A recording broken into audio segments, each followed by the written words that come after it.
Final short track race of the year for the Camping World Truck Series here at Martinsville Speedway in Southern Virginia. And as the 36 trucks get ready to roll off the pit lane, we take a look at our Camping World track description and race analysis. Like no other racetrack that I've ever been to, you see the turns are banked 12 degrees. It looks like about 2 degrees. Short little straightaways, short little tight corners, Michael. When you mat the gas, 700 horsepower screaming at you under the hood, you got to get down the straightaway with no banking. How are you going to do all that? You see the pit window, you kind of throw that out a little bit, right? Because it's all about when you make that final stop and get those tires at the perfect time. Yeah, I think what most of the guys would like to do is get that last set of tires on at about lap 50 or 60 to go. But right now, you never know how the cautions are going to fall. Our front row, two drivers that got their first career victory here. Darrell Wallace Jr. on the pole alongside Timothy Peters, who won here in 2009. You look at the starting lineup, and now we hear from Ray Dunlap. What's going on, Ray? Well, Adam, you know, the spring race here is 250 laps. This one, 200. So that is definitely different for the crew chiefs and the drivers to get their strategy put together. Now, I wanted to look back at the last 5 times we've raced here in the fall. And Timothy Peters in 2009 only made one stop, and he did it around lap 85. Now, once he came in, he said track position was also important. But as we've moved forward in the years, it's become increasingly important to get your tires later. And this year we do have a bit of a different tire combination. So I think a lot of guys, as Phil said, will want to pit late in this race to get those great tires to make a run. Hermie? Ray, last weekend at Talladega, the size of the pit boxes, 17 wide by 32 long. Today, 14 by 28, which means we lose about 3 feet narrow on this side. We lose about 4 feet from front to back. What does that equate to? Basically, these drivers are trying to put a 12 size shoe into a size 10 shoe box. If you don't have the first pit box or an opening on pit road, virtually impossible to not get interference entering or exiting your pit.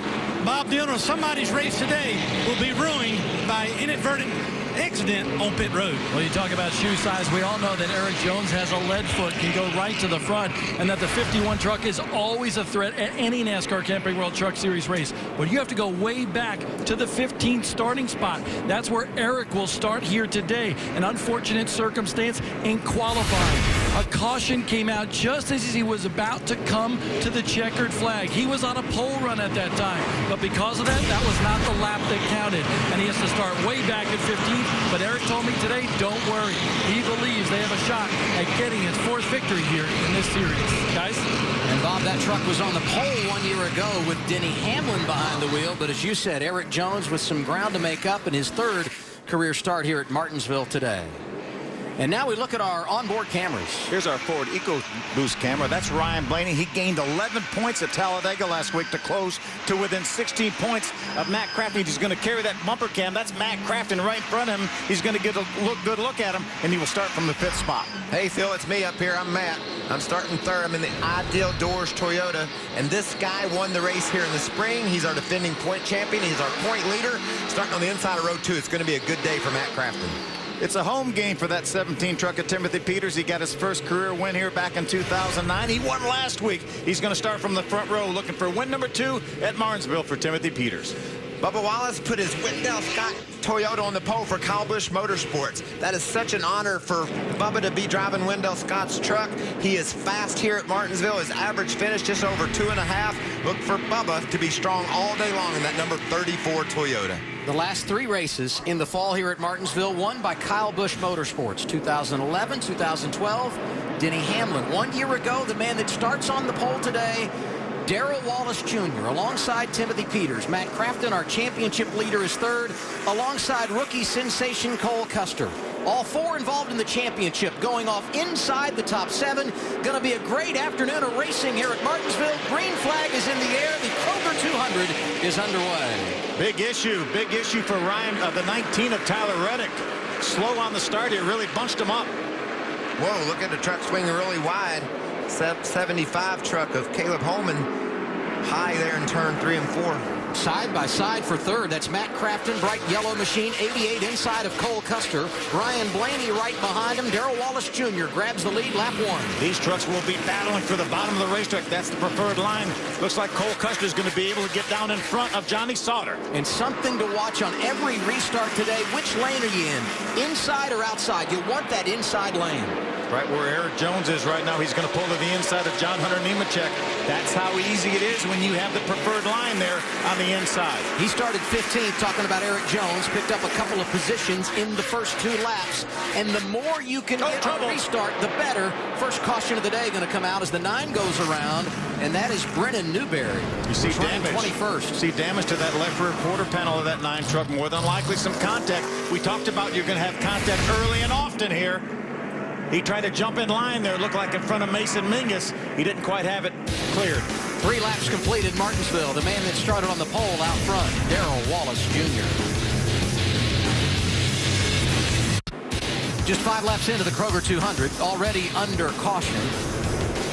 An issue that happened over on the back straightaway. Let's get it down to Bob Dillon. Herman Quiroga, one of the championship contenders here throughout the entire season, had trouble in qualifying, made it to the final round, but spun out during his qualifying lap. Well, because of that, he flat spotted the tires. They had to change those tires, and Herman had to start at the rear of the field. So patience will be a virtue here today, Ray.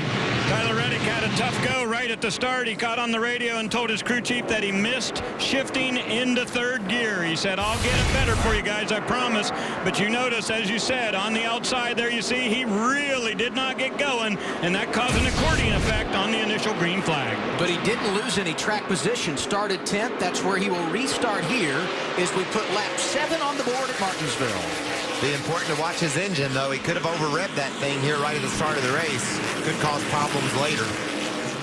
Much better start for Reddick there as Darrell Wallace Jr. once again jumps out on point. How about Crafton to the inside of Timothy Peters and a battle for 2nd? Ryan Blaney doing the same, going after 4th inside of Johnny Sauter. On that initial start, Peters was able to get over and get to the inside. Looks like Matt Crafton might be giving Peters a bit of a break on entry there, but jumps right back in that hole. Crafton trying to get the spot away. That's our Ford EcoBoost camera on board with Ryan Blaney, scored in the 4th position. Look at that jump Matt gets on the exit. He rolls in there just easy, and it gives Peters a chance to forge ahead, but then Matt is strong to the gas and is able to pull in front of Peters on the straightaway. And here comes Blaney right behind him. And these Cole Custer's moved to the inside of Johnny Sauter. But those two running nose to tail, talking about Crafton and Blaney, they're 1-2 in points.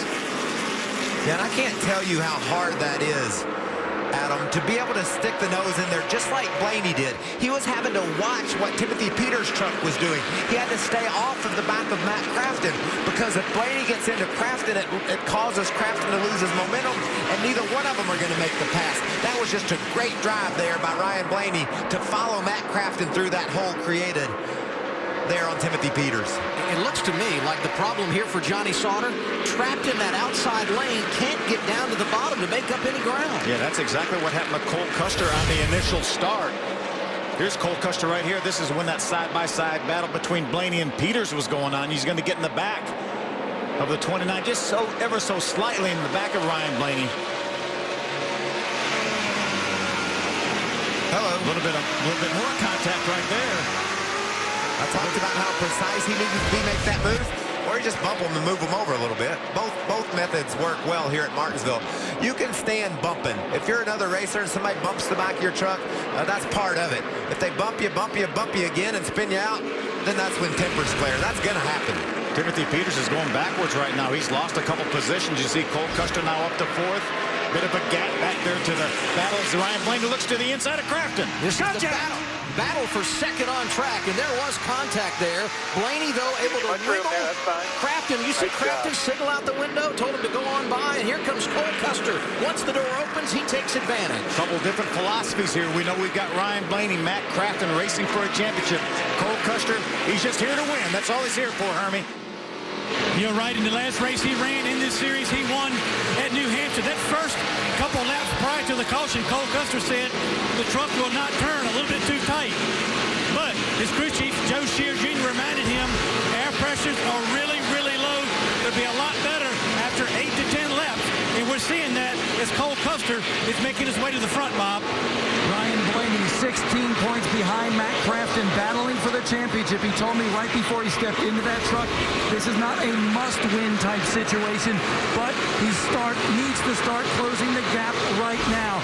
And he planned to be aggressive in this race. You could see that move on Matt Crafton in that battle for the championship to move him up a couple of spots. Ryan Blaney knows time is running out if he has a chance to win this title here in this series. And here's the other thing I think about Blaney at this stage of the race. If you can get by Darrell Wallace Jr., lead a lap, that's a bonus point. But don't forget, he got the point for leading the most laps last week at Talladega, and every one of them going to count in this championship battle. And there he goes looking to the inside, Michael. Bubba slides high there in turns 3 and 4, and that's going to give Blaney the lead. Blaney has a faster truck right now than the field. He was able to close right in on Bubba Wallace, and Bubba felt the pressure of Blaney, slid up high in 3 and 4, and that gave Blaney the lead. You're right, Adam. A point's a point. This is a tight championship battle, and the more of them that Blaney can get by leading this race, the happier he's going to be. Can he hold off Bubba Wallace and keep that lead and start leading the most laps today? How about that 0-0 Cole Custer? He doesn't care about any of those guys and their points. He wants to go up there and lead this race. For Ryan Blaney, he came into the day 16 points behind in the championship. Look at the championship standings right now. He's only 9 behind as they run on track. 20 of 200 laps complete here at Martinsville. Ryan Blaney feeling good in the truck, and I would say Father Dave approves of how he's doing so far. It's Blaney, Wallace, Custer, Crafton, and Gaulding, the top 5, 20 laps in here at Martinsville.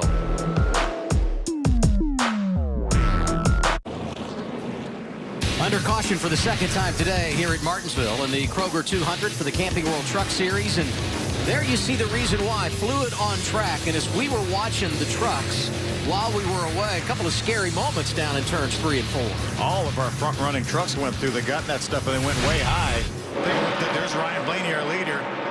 Hello. He's going to get in there. There's Bubba. They're all in it sideways and trying to find some grip there. How does that feel? I think Ryan Blaney saw it before he hit it. He knew he needed to tiptoe into that corner, but then Bubba's vision was blocked by Ryan, and he got in the oil and slid sideways. And look at the fluid on that camera. So a lot of oil down there in 3 and 4 that sent these guys for a slide. Saw those drivers trying to clean those tires off too. As soon as they got off of turn 4, we saw Ryan Blaney and Bubba Wallace both cleaning their tires off right now like they are.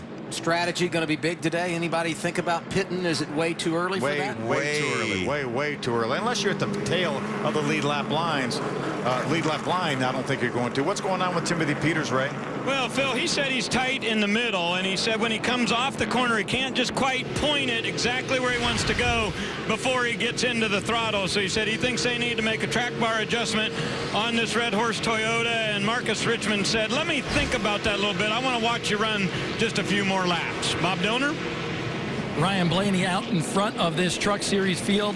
He has top 5 finishes here, but he would love to get that grandfather clock, and he's getting some guidance from his spotter way up above the grandstands here at Martinsville.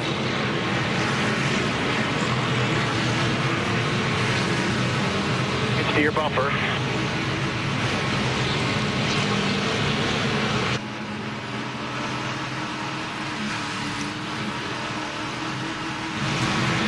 Ryan Blaney, a smooth race for him so far, but his crew chief, Chad Kendrick, told me they plan a 2-pit sequence here to complete this race around lap 70 and a lap 130.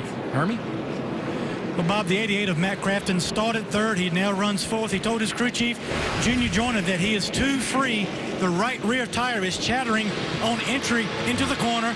They do not plan to pit right now, and what Matt has done is just slow down a little bit more on entry, back the corner up a little bit, and try to focus on the exit of the corner, and until they have a chance to come down pit road and make the proper adjustments. So right now, free on entry is the issue for Matt Crafton. Thank you, Hermie. He rides 4th, our race leader, Ryan Blaney. Let's get a report from our studios in Los Angeles to L.A. and Greg Wolf. They've cleaned up the fluid from our second caution of the day. Just water over in turns 3 and 4. We get the restart. Completing lap 34, Ryan Blaney, Darrell Wallace Jr. on the front row. Watch Cole Custer take advantage of that inside line, their second row. about Bubba trying to make something happen on the outside? It looks like he's going to get the lead off of 2. Power move off of turn 2. Darrell Wallace Jr. back on point at Martinsville. Whoa, look at Cole Custer hard into the back of Blaney. He fires down into turn 3 and hits Blaney. They go around the lap truck of T.J. Bell. Custer up to second, and Blaney sideways as he goes into turn 1. He was sideways trying to hit Custer back. He dove in there and trying to get the back of Custer. And Matt Crafton was an innocent bystander. He's like, this is kind of fun for early in the going, huh? Mixing it up early on board with Timothy Peters inside of Johnny Sauter. Look what happens when you lose the lead on a restart from the inside. That's what happened to Ryan Blaney. Now he's trying to battle to stay in the 4th spot. Doesn't look like he's going to get 4th. Greg Gaulding going to get by on that inside, and now Blaney will settle in behind the 20 truck of Gaulding. How impressive is Gaulding early in the going? We talked about top 5 run for him on the road course up in Canada, and this place is a lot. You know, this reminds racers of a road course. You're so hard on the brakes for the turns, and then you have to accelerate straight up off. So obviously, Gaulding's finding something he really likes about this Martinsville Speedway. Custer had made his way up to second, but that's not going to be that way long. Here comes Matt Crafton driving by to the inside, and Greg Gaulding, as you talked about, going to come with him, trying to move up to 3rd in the running order. Matt Crafton wanted to make his intentions obvious. He wanted to make sure that Cole Custer and his spotter knew that he was going to the inside. Here comes Sauter to the inside of Custer. Sauter, a 2-time winner inside of Cole Custer for position. Wow, change of fortune there for Cole Custer. First of all, he dives into 3 too hard and gets into the back of Ryan Blaney right there, slides him up the hill, and he has hacked Ryan Blaney off. Blaney tries to get him back. And this is one racetrack that you do pay people back. Now, Ryan Blaney is going to remember that shot he got from that 0-0. And you know who I think else remembered that shot was Matt Crafton. He saw how Cole Custer raced Ryan Blaney, a point contender, and when when Crafton got the opportunity to dive in on Custer, he said, I'm going in there and I'll hit you if that's what it takes, because I see how you're playing ball today. Ryan Blaney went from 1st on the restart back to 4th. Things settling down a bit now. Cole Custer has drifted back to the 6th position. Johnny Sauter, who started 7th, told us earlier today he thought that's about where he would qualify, has worked his way to 5th. And now a battle for the race lead. Matt Crafton, who won here in the spring, inside of Darrell Wallace Jr. Greg Gaulding trying to get a piece of the action as well. Crafton on point. All clear. Great work. How now you about the can fact that 3 of our top 4 in points right now have led this race in the first 42 laps? That means bonus point. Yes, it does. Well, when you come to Martinsville, you can somewhat control your own destiny. You can get out there and race hard. You can get to the front and lead laps. You don't have to wait around for the end. There's not a lot of strategy here. It just go as hard as you can. You got a guy like Johnny Sauter, who we saw slip back early in the race because he couldn't get going on his fresh tires. But now as the tires come in, look at Sauter. He's been able to fall right in line just inside the top 5, and he's going to be a player too. Matt Crafton restarted 4th 10 laps ago. He's now in the race lead. And you're on board with Ryan Blaney watching Greg Gaulding go inside of Darrell Wallace Jr. for 2nd. Greg Gaulding has a great truck here. We're going to move up inside of our early leader, Bubba Wallace, to take over that 2nd spot. Here comes Blaney trying to get by his buddy Bubba. Did I hear Greg Gaulding say he might spin his grandma out to win a race? And she was standing right beside us. She was here and he said that. What's that mean he's going to do to Matt Crafton, our point leader? Here's Blaney going inside of Darrell Wallace Jr. And now that 34 starting to slide back. Johnny Sauter is there as well. Johnny got a little bit sideways there, hurt his momentum, but he's still able to drive inside of Bubba Wallace. Cole Custer got a caution on the racetrack. 3rd one of the day. Down in turn 4, Jennifer Jo Cobb goes around as we complete lap 46 of 200.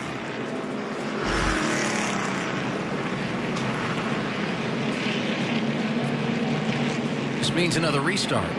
Yes, it does. And we saw Bubba Wallace get the lead back on that restart. If you're ever going to make the outside work, it's going to be right after a restart. Yeah, you can get down into turn 1 maybe just with your nose out in front of the guy on the inside, pinch him down a little bit, grab the lead back. Matt Crafton, the championship leader, he's out front at Martinsville as well.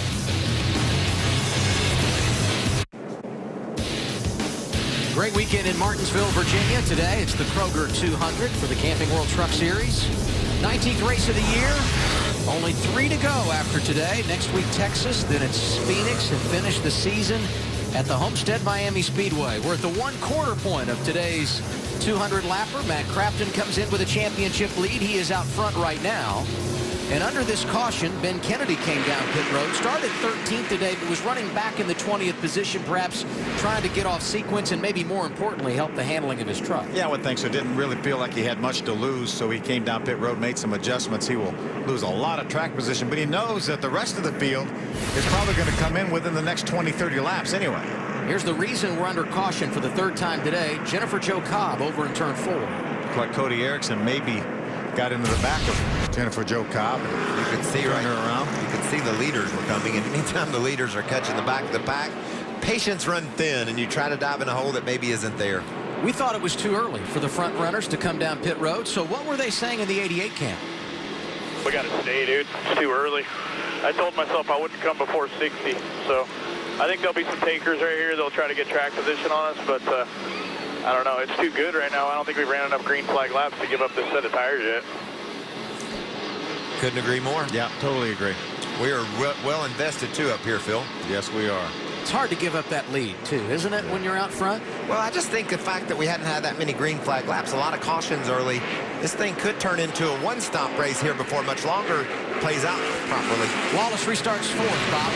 When you have confidence at a racetrack, you're at ease, and that's exactly what Bubba Wallace is feeling right now. He dropped back to 4th, but he radioed into his crew and said, listen, this truck is perfect. I'm just riding, boys, and we'll wait until the end of this race when we can battle. Thank you, Bob. Green flag back in the air. 52 laps complete. Good restart for Matt Crafton. Great restart. How about Greg Gaulding getting pushed to the outside? Look how many spots he's going to lose. You can see all that 6th. See all that loose rubber up there. Gray got up into it, and there just isn't any way to make any ground when you're up in the debris. Has to be careful right now because that debris is still on those tires. Easy getaway for Matt Crafton. Ryan Blaney is now riding in the 2nd position. Gray Gaulding restarted 2nd. That truck was fast early, and he found himself into that outside groove, and now all the way back outside the top 20. Here's Timothy Peters to the inside of Cole Custer. Cole gets a little bit loose off the corner. Pulled down to try to block Joey Coulter. Joe said, no, I'm coming on in there. He puts Cole Custer up in the loose stuff. 2nd or 3rd lap in a row. See one of our 16-year-olds go wide. This time it's Cole Custer. I don't know if this thing's going to stick down here or not. Brandon Jones drives it in hard. Contact, and he goes around. Wow, what a move by Matt Tift. That was an aggressive miss of a crash. I love what I saw there. He saw the opening, knew he had to hit the gas and not the brake, and squeezed right through there. They were 3 wide going in the corner. That typically doesn't work here at Martinsville. Not very well. Check out Tift. So this is what happened on the restart. Gaulding outside lane restarted 2nd. Something happened to that truck, Phil. He just never got back in the throttle in the center of the corner. Then there may have been some contact. Then this, Joey Coulter inside Cole Custer. Yeah, Cole tried to block Joey Coulter because he lost his momentum when he got sideways. And Joey said, no, I'm taking none of that. Here we go 3 wide. That's not going to work. Cole comes down the hill. They make contact. Matt Tift. Watch Matt Tift go through there in the 0. Impressive move from Matt Tift in the 0, who's making his career debut today here at Martinsville. 59 laps into the 200 that make up the Kroger 200 today here at Martinsville Speedway in Virginia. Matt Crafton came in leading the championship. He leads right now, 18 circuits out front for driver 88, and right behind him on track, Ryan Blaney, Bob. Ryan Blaney, 2nd in points, 2nd on the track, like you said, but he had a scare just a little while ago. Thought he might have had a left rear tire going down after that contact with Cole Custer and also the 88 truck of Matt Crafton. Here was the discussion. A good look, channel 2 around the left rear, give him some confidence. Is it anything even in the corner? Even in the crook? No, not even near the tire. Look, I'll talk to him. Ryan, it's just your left rear corner of the bumper and quarter panel. Never even touched the tire. The corners near your tire didn't get touched. It's just that corner of the truck, so you're all good there. Blaney was really nervous talking about, he said, I better not have a tire going down. So they finally calmed him down. He's running 2nd right now. Bob, the double 0 of Cole Custer was not planning to pit, but they had some damage from all that contact on the racetrack. Plus, they needed forward drive. They came down, pulled the fenders off, 4 tires, and a track bar adjustment for the double 0. I just like having a fluid strategy here. If I'm Matt Crafton, I'm starting to think about the crew chief down there on the box. I'm thinking maybe this becomes a one-stop race. You get a long green flag run here, or even a short one, you might have to change your plan because of track position being so important. Things got interesting on our last restart. Let's see what happens here. Crafton doesn't get away as easily this time. A good restart by Ryan Blaney. He may get that lead back, but Crafton's fighting back on the inside. Saw Darrell Wallace Jr. use that outside lane on a restart earlier to grab the top spot. Still side by side out front here as they come off of turn 4. The more corners you stay out there, the harder it's going to be to make that move on the outside. It looks like Matt Crafton may have that spot back. See Darrell Wallace Jr. restarted 4th, slide down to an inside lane behind Johnny Sauter. Crafton is now clear. He cut right in front of John Hunter Nemechek. There wasn't any room to spare there for Bubba Wallace, but he made it work. Now they've got Jeff Burton stuck up on the high side. How about this early run for John Hunter Nemechek? Started back on the 14th spot. Right now running up there in 6th, doing a nice job. Well, Jeff Burton right now being scored inside the top 5, just outside of John Hunter Nemechek, who will go by and get that position. There's Timothy Peters. Guys fight for the inside, and they try to move over to the inside when it's not really 100% clear, and it makes the guy mad that they pull over in front of. Couple of Virginia drivers having success today, Peters and Burton. What about the 2 ThorSport drivers battling at the front of the field? We talked about Johnny Sauter's truck yesterday being about the strongest one here in the long run. Oh, contact. He's proven right now that he is indeed that good. Bumps his teammate up the hill, and that's going to open up the door for Ryan Blaney. I don't think he meant to do that, but nonetheless, he made some contact with Matt Crafton. But how about the save by Matt there? When you go that wide, it can be dangerous at Martinsville. And never lost a position, lost maybe a couple truck lengths. I love this view. You can see Johnny Sauter just barely nicks the curb and then pounds the left rear corner of his teammate's truck, Matt Crafton. Taking a look. Inside corner. That's really an amazing save by Matt Crafton. There so many times we see guys get against that curve like Johnny did and take out the guy on the outside. Matt did a great job. And what about the demeanor of Matt Crafton? It probably took him all of about the half front straightaway to get over that. That's why he's leading the championship. That's why he's such a consistent, fast, competitor, because he just takes it all in stride. There's going to be bumps. There's going to be bangs. But he didn't lose a spot on the track, and he's still right there battling toward the front of the pack. John Hunter Nemechek was in the top 5. He's 7th right now, Ray. Yeah, Adam, and he earlier today when we had qualifying, he and his dad, Joe Nemechek, had a few words on the radio. Joe was trying to tell John Hunter exactly how he should do a few things. John Hunter said, "I'm behind the wheel today, Dad. Let me talk to my crew chief and do things." And he just did that moments ago. He came on and said, "I need just a little more forward drive off. I really like the entry we've got right now. Don't mess that up." Confidence is very fun in a young man, right? He said, "Dad, I respect you. I appreciate you. But let me drive this. I think I got it today. This is all about me today. And I've learned a lot from you, Paul, but I want to go."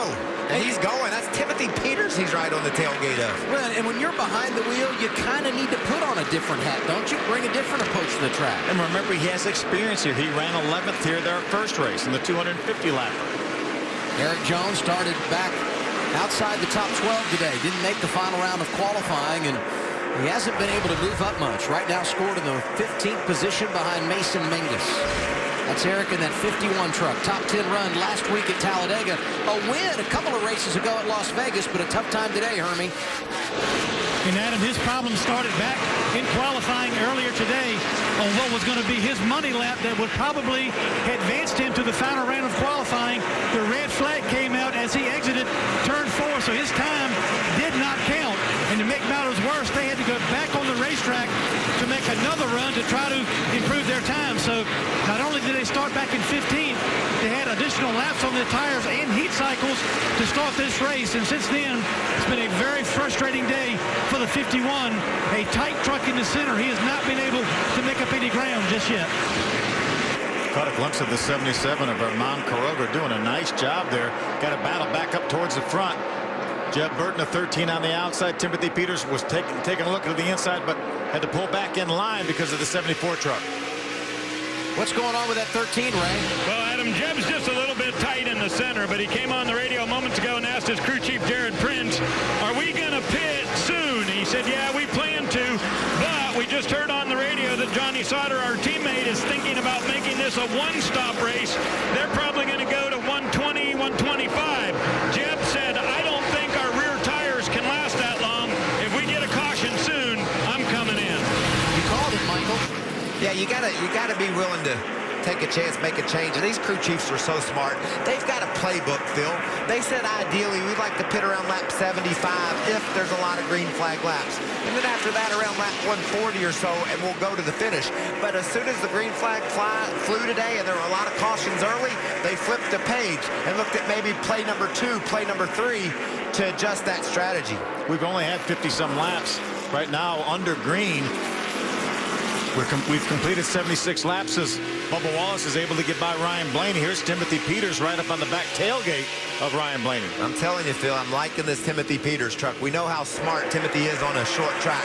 We know his experience, his knowledge of what it takes to be fast for the long run. He's just creeping, tiptoeing toward the front. Look for Peters to be strong in the second half of this race. Yeah, and Cole Custer's starting to pick his way back through the field. Goes to the inside of Peyton Sellers for 19th. Remember, Custer went wide on that last green flag run. He was one of those drivers that elected to come down pit road, restarted outside the top 20, but is inching closer back to the front. And when some of these guys in front of him have to pit, could be a good opportunity for him to gain some track position. Yeah, it certainly could. Or he may decide to stay on that same strategy and come back in if they feel like it's going to be only one more stop. We've run 80 laps right now. We're on our 80th lap. Again, if we go about 20 more laps, I think a lot of guys are going to think about making this a one-stop race. Here comes Timothy Peters back up to 4th as he goes inside of Ryan Blaney. John Hunter Nemechek going to do the same. Put that 8 truck back inside the top 5. Something's definitely going on with this 29 truck. What's going on with Ryan Blaney, Bob? Honestly, Ryan Blaney seems to be a bit nervous with that truck right now. He says it's not secure at all. It's really loose in, really loose off. We need to make some adjustments on the pit stop. He feels like the truck is going to spin out at any minute. So right now you can hear it in his voice, the emotion. His voice raising an octave or two to how he describes that truck as it goes around the racetrack. We'll keep an eye on Ryan Blaney. Entered the day 16 points out of the championship. This guy, Johnny Sauter, last week at Talladega, he said his championship hopes were done. Lost an engine. He came into today's event 36 points out. But as you can see, he's not stopped competing. He's out front now. He's led 18 circuits here at Martinsville. 82 of 100 complete at the paperclip.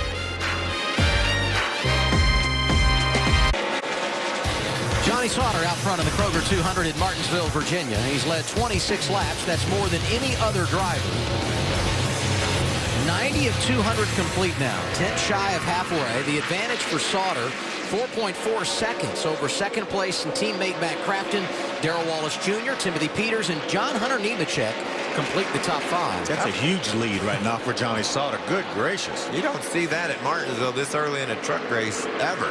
He is moving away from the field. The only person staying even close is his teammate Matt Crafton. The last time by, Crafton was a tick faster than Sauter. If you have an advantage like that, does it allow you to take care of your tires a little more in the event that this does become a one-stop race? You know, that's what I love about a good handling truck. He is taking care of that thing. That's why he's pulling away from everyone. And in a cup race, a 500 lapper, you used to have to really take care of your brakes, your equipment, and watch what you were doing. But these trucks for 200 laps, they're just about bulletproof. You can drive the heck out of them. And when Johnny Sauter gets this big lead, I guarantee you his are the happiest tires on the racetrack. Remember, he told us that he felt like this race was going to be one with good forward bite. And that's what he and Jeff Hensley decided to work on, forward bite. Right now, he obviously has the best forward bite, so he's not spinning those tires off the corner, so he's not abusing them like some of these other guys may be. Now, you look here at Ben Kennedy. He's 9th. He's already made a pit stop today, and the reason he did, he fell from 13th to 20th. Did not like the handling of his truck, but he has done a really nice job of managing traffic and working his way into the top 10. Yeah, and his team made some good decisions. Their pit stop was early. Some others came to pit road after him, got some track position, but Ben is good here. We've seen top 5 runs from him, and he's been tough. He's losing the spot here to Eric Jones. but a solid run early in the going for Ben Kennedy. And how about Eric Jones now making his way by Ben Kennedy, who you'd mentioned pitted on lap 48. No pit stop yet for Eric Jones. He's still on the original tires, and he's able to get by a truck that has already put tires on. And no pit stop today either for the man that's right behind him in the 32, your guy, Alex Gannett, who's been impressive. I'm glad you said that, Adam. He is my guy. I found him in the pits yesterday. I just want to know a little bit more about him. He talked about running 11th in the World Go-Karting Championships down in Dubai. And a go-kart racer from Canada who moved to Florida so he could race stock cars. This is a big day for Gannett, being able to race a competitive truck here at Martinsville. And man, he's doing a great job behind the wheel. You know, guys, one thing we haven't talked about, we've talked about when these guys were going to pit, when they were going to put their tires on.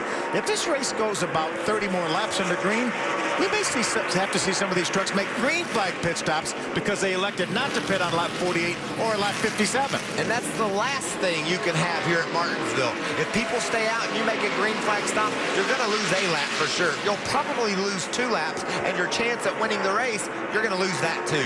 We've been talking up Ben Kennedy. He's 10th right now. What's the story, Bob? And he's pretty happy with his truck, honestly. It's just a little bit loose right now, but they're on a different 2-stop strategy to complete this race than others. For his second stop, he will have to stop sooner than others and try to play the track position game. But Ben told me before this race, his truck on the long haul is good enough to win here. We know he's awfully good at this paperclip. 2 top 5 finishes here for Ben Kennedy. And Bob, if you get a long green flag run at a place like Martinsville, the leader undoubtedly is going to, at some point, get into lap traffic. Yeah, certainly is. And Johnny Sauter right now is in heavy lap traffic. And remember, these are lead lap trucks that desperately want to stay on the lead lap. Look at all the damage to Cole Custer's truck. Caution on the racetrack. Wow. Cole being scored in the 15th position, but has dropped back now to 19th as our scoreboard cycles through. That's the 63 of Justin Jennings, who is also wrinkled up. Look at all the damage on that 00 truck. It feels like there's some contact between he and Joey Coulter. You can see all the damage to Coulter's truck. Did you say that things could get physical today, Phil? Drivers could be angry? We definitely said they were going to lose their temper, and I don't remember early on. Been into something. Early on, the 21 and the 00 got together. That's the 00. He took out a couple pink trucks there. Looks like it was a Gray Gaulding was that one of those trucks that he got into. He pushed Gray actually in to the 21 of Joey Coulter. And ran Coulter into the outside wall. The first contact could have been just in the corner too hot, got into Gaulding. And then he slid up into those marbles we talked about and couldn't turn his truck. His day's done. Or he thought the pink truck of Gaulding was actually Coulter, and he just went in and got a 2-for-1, not knowing which was which. That would have required him seeing double. And I think he knew exactly what he was doing when he made the first contact. And it's unfortunate for sure because took out 2 pink trucks and himself. Unfortunately, Gray Gaulding was able to get around without making any contact with the outside wall. Joey Coulter not quite as fortunate. Our leader, Johnny Sauter, has made his way to pit road, and here comes the rest of them. Just past halfway, first pit stops of the afternoon for those drivers that have spent the day out front. Ray Dunlap, take us through the stops. Well, Timothy Peters is a little bit tight in the center, so he told his crew chief, Marcus Richmond, you got to give me a little bit of something. Marcus said, I don't want to make too big of an adjustment, so they'll take 1 round out of the left rear. They'll put 4 tires on this Red Horse Tundra and fill it full of Sunoco fuel. Hermie? When Matt Crafton brings this Norris Toyota to pit road, 4 tires, there'll be a wedge adjustment on the left rear. He was concerned about tire wear on the left rear. 4 tires, Sunoco fuel for the 88. No tires whatsoever for Bubba Wallace, the winner of this race 1 year ago. It'll be a 4-tire stop for this team. Bubba says the truck is perfect.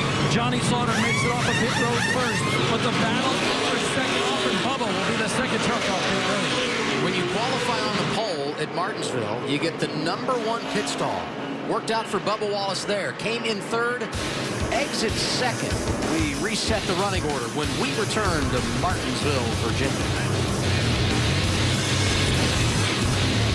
Top 7 trucks stayed out on this, our 5th caution of the day, after it was cleaned up on the restart.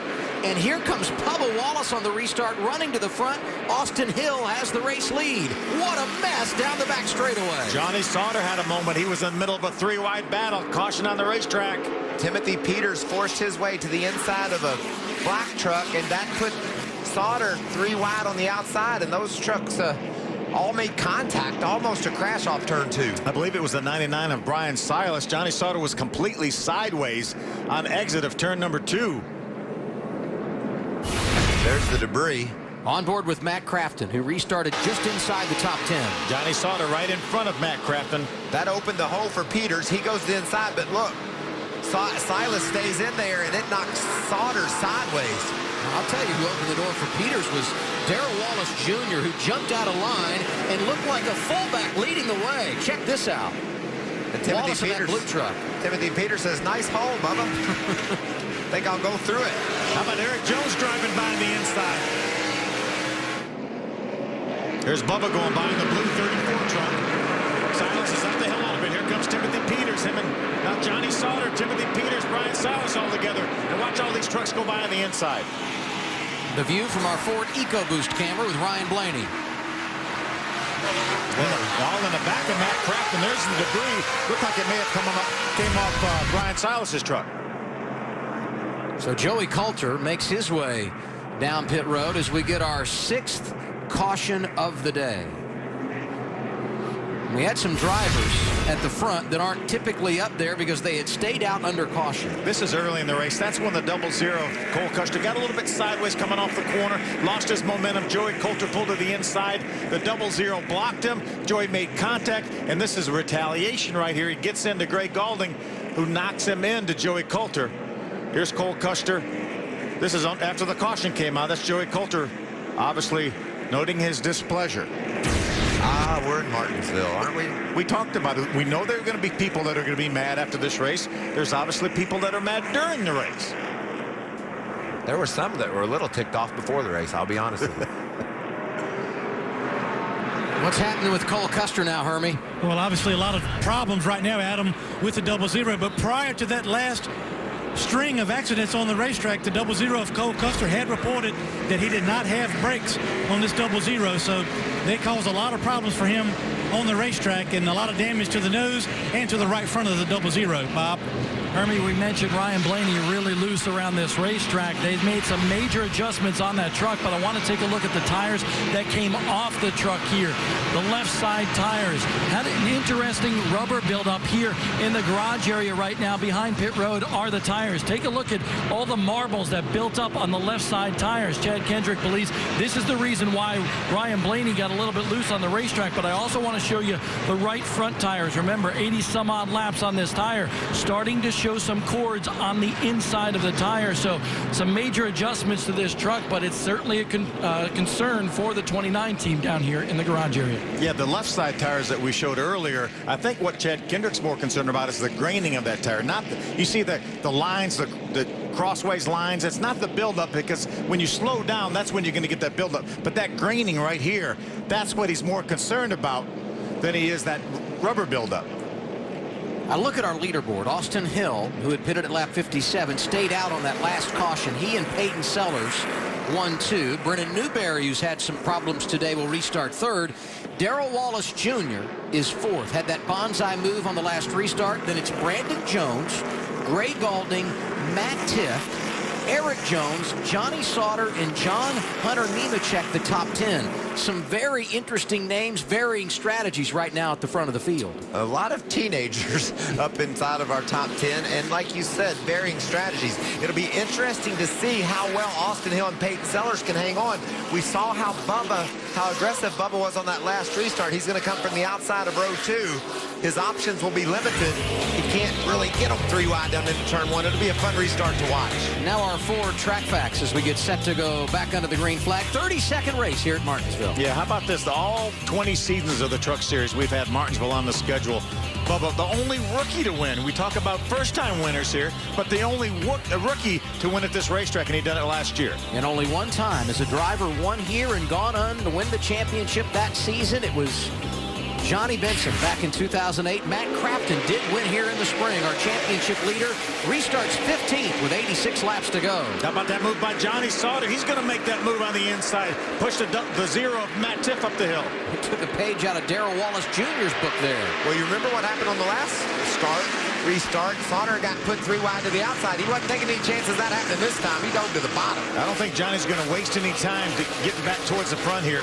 He may have to use that bumper on that number 98 truck. Yeah, he was all the way down on the inside of Brandon Jones in turn 3 there and let him go. Brandon took the line away, and Johnny let that happen.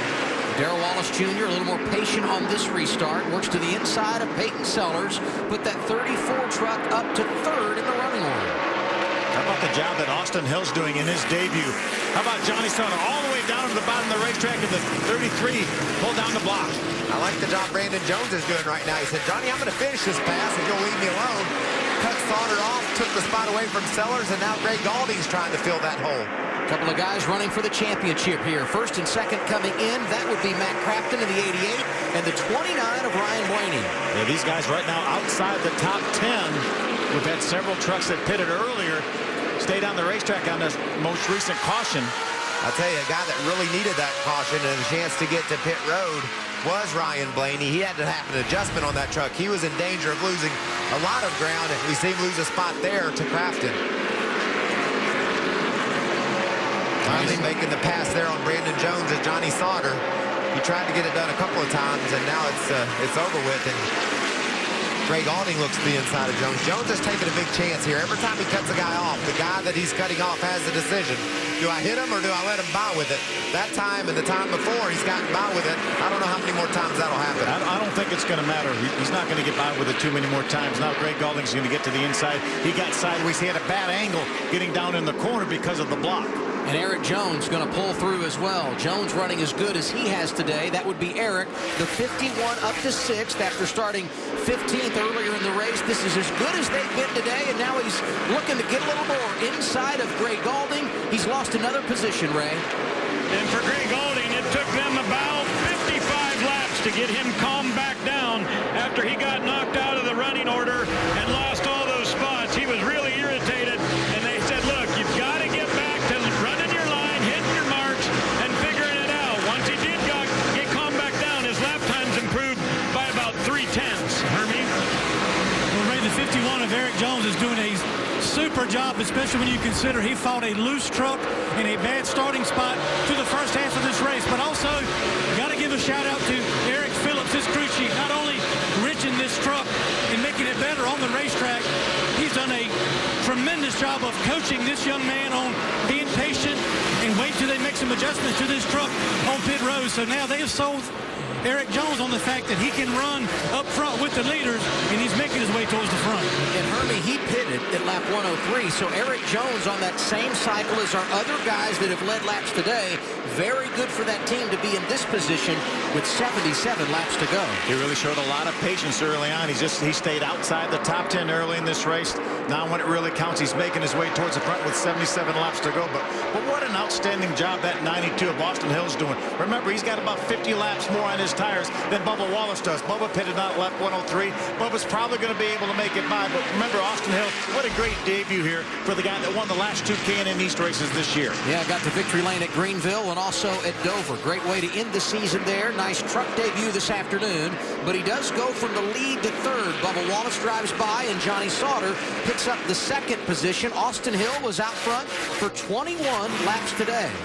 Impressive for a young man to come here and have it all go right, work patiently through some traffic, start near the rear of the pack, and then get to the lead. I love that. Eric Jones, the 51 truck, able to move to the inside. Remember, Eric, as you mentioned, Adam, pitted on lap 103. Austin Hill pitted back on lap number 57. Remember how frustrated Eric Jones was at the end of qualifying? Said we're junk. He didn't advance from round 1 to our final round. I think now they've got it all dialed in, and that's what we heard from pit road. His crew chief does such a good job. Eric Phillips, one of the great minds when you talk about the Camping World Truck Series and being able to adjust in race. Caution. Yellows out, debris. 7th caution Clear. of the day. Debris on track. We're going to step aside. 3 weeks from now, we will hand out the trophy at the Homestead Miami Speedway. And there are 4 drivers still alive here today.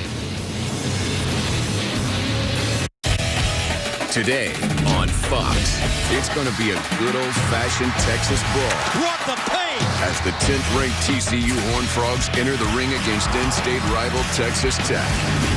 The Slugfest kicks off today at 3. Sponsored by Geico. Foxtoberfest rolls on. There's a place where the nation's largest RV company keeps getting bigger. It's where being number one just isn't enough. Welcome to Camping World. With towables starting from $99 a month and motorhomes starting from $369 a month. It's the only place that upon purchasing your RV grants you immediate access to the Good Sam Elite Loyalty Program, valued at over $2,000. Trust us, being number one is nice, but getting even better is what defines us. Your adventure begins at Camping World.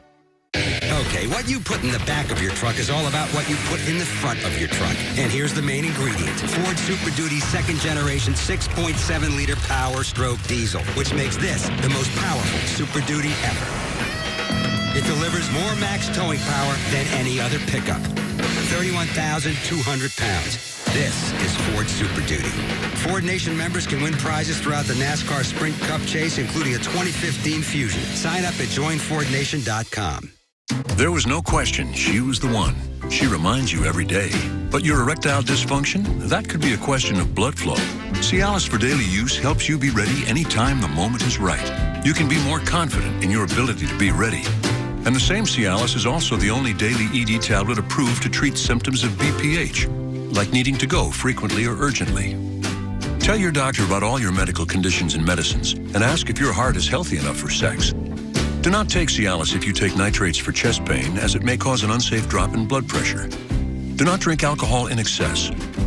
Side effects may include headache, upset stomach, delayed backache, or muscle ache. To avoid long-term injury, get medical help right away for an erection lasting more than 4 hours. If you have any sudden decrease or loss in hearing or vision, or any symptoms of an allergic reaction, stop taking Cialis and get medical help right away. Ask your doctor about Cialis for daily use and a free 30-tablet trial. Gorgeous fall day here in Martinsville, Virginia. Our coverage begins tonight on Fox, 7:30 Eastern Time. So you look at Talladega last week. It's huge, right? 2.66 miles, and this weekend, shortest track on the circuit. Yeah, 1/2 mile, just barely over half mile, and we could put a lot of Martinsville speedways inside the infield of Talladega. I'm going to guess roughly 16 of them. Yeah, would fit in 16 there. of them. And that's the interesting thing, or maybe 6 or 16. Hey, the interesting thing about the comparison, last week we were at Talladega, the biggest track, and everybody's like, this is a wild card. I said, well, be good at Martinsville then, right? The littlest track. Smallest? Oh, no, That's a wild card, That's a too. real wild card. These guys can't make up their mind. We have tight quarters racing both at Talladega because of the pack and Martinsville because of the size of the track. Let's hear from the guys downstairs before we go back green. Hermie? Adam, Johnny Sauter got out front before this series of cautions and checked out. Right now, he's a little bit tighter than he was earlier today with a right front fender. As you can see, his crew chief, Jeff Hensley, says that is the culprit, probably making the truck a little bit tighter. He says if you get back out front, it'll help that, Ray. Hermie, the last 4 times we've raced here in the fall, it's been a 2-stop strategy, and a couple of those races were won when someone pitted right around lap 130. We're at 133 now, and the number 19 of Tyler Reddick was just on pit road for 4 tires. They think some guys may come in and pit later, or if not, they believe they may be able to get the track position back. Bob? Hermod Kroger running 9th right now. Top 10s in the first 5 races of the season, but only 4 top 10s in 13 races since then.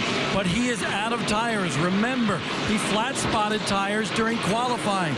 Well, he changed those tires, had to go to the rear of the field, has moved into the top 10, but now they plan to go the distance the rest of the way on this set of tires, and they're hoping to go green the rest of the way, boys. I like it. I like changing up the strategy, man. Where does grill go? There was chicken on that grill, no? That's what our caution was for. Watch him, that yellow truck right there, the 05. There it goes. There it goes. We don't need that. No. Pretty good job of fixing that thing up under caution here for John West Townley. I don't think they did anything. They didn't pit. Well, they just stayed out. I thought they came down and repaired it. Just blew off. That's what it looked like underneath there. Okay, that's good. I thought they had taped it up, had matching tape and everything. I think I could have perfected that repair there. We talked about the front of the pack being mixed up on that restart before. Now we've got our two best trucks at the front of the field. Nice restart for Darrell Wallace Jr. using that inside lane to grab the top spot. And keep an eye on Eric Jones, who seems to just get better and better. And now problems for the 99 of Brian Silas. That has every sign of an accordion effect on the restart. Somebody didn't get a start good, and Silas hard into the back of another truck. Busted something in the radiator oil cooler area. He was running 21st when he had his problem. And probably left some fluid on the track. Oh, trouble. John Hunter Nemechek's turned around. And Jeff Burton as well. Jeff Burton goes around. So does the 29 of Ryan Blaney. There's oil on the track. 8th caution of the day. Got room here, leader at the line. We could see oil trailed from Brian Silas's truck as he went down into the garage area. You ever wonder how much power these trucks have? You see how he turned that thing around? Good pit for tires here, Jeremy. They just throw the gas to the floor and they'll spin them right out. Nothing to lose now for these guys to get turned around. Might as well come in and get another set of tires. Ryan Blaney was running in the 14th position. Jeff Burton was 13th. And John Hunter Nemechek was inside the top 10, 8th. There's the start we talked about. You right, can see just past the start-finish line. The big gap there in front of Alex Gannett. Back things up. Brian Silas into the back of another truck. That's oil coming out of the 99, and people are going to get loose. They just get in the oil. John Hunter's the first one to get in the oil. John West-Townley does a great job avoiding him. Jeff Burton gets turned around. Ryan Blaney turned around as well. Matt Tiff getting through there. Nice and easy. Watch Matt Crafton just slip, I believe. Easy. Watch this thing. Watch this thing. Right through that mess. Wow. That's an anxiety attack, isn't it? Because the guy who leads the championship. Could be a championship saver right there. People spinning in front of him. People spinning behind him. And he just slips right through. Like Brandon Jones may have gotten the backside of Ryan Blaney and sent him around. We go on board with Blaney here. See, that late contact is what turned Ryan around. How big of a break could that restart have been for Tyler Reddick? We talked about he needed, he's got those tires. There he goes through the outside of the wreck. Gained 6-8 spots in that one turn right there. Now he's got the best tires on the track. Reddick could be a real player as this thing winds out. And he's being scored right now in the 15th position. The only other driver in front of him that also came down at lap 130, Michael, is Peyton Sellers, who's 12th right now. Well, we know he's set to go to the finish. He's got fresher tires than the rest that are. So could be a real play for this team. And then Kennedy made his debut at Martinsville 1 season ago. Top 5 then, top 5 again in March. But some heavy damage for the 31 today, Bob. A lot of damage for Ben Kennedy. They were out of tires as well. His crew chief, Doug George, said the truck was good up until this point, but you can see them taking the sledgehammer to the back spoiler to jack that spoiler up as much as possible to get that downforce here and trying to make sure that the front fender has the clearance on the right front tire, right? Bob, a number of those guys that had bad track position have said, let's come back in and pit, including Greg Alding. They will put 4 Goodyear tires on this truck, and they'll fill it full of Sunoco fuel. The 13 of Jeff Burton is also in. He got spun around when Blaney made rear end contact. You see them working on the left rear quarter. They'll also go with 4 tires. Bob? Ryan Blaney will also bring his number 29 truck onto pit road. And the problem for Ryan Blaney, you saw him get involved in that incident. They got the baseball bat to work on the right front tire. But he said his steering wheel is about 0.25% over to the right. So he believes that the front end got knocked out of whack a little bit. They'll change all 4 tires and make sure the clearance is good on those tires on the right-hand side. You see all that work going on the right front fender right now. Ryan Blaney, pretty frustrated. You know, sometimes you come to the racetrack with a baseball bat to work on your truck, but after you're at Martinsville, you would like to use it on your other competitors. You've been chased with those things before. I've seen it happen. Ryan Blaney came in here 16 points out of the championship with the problems he was involved in there. He's now being shown 30 out, 4th behind Matt Crafton.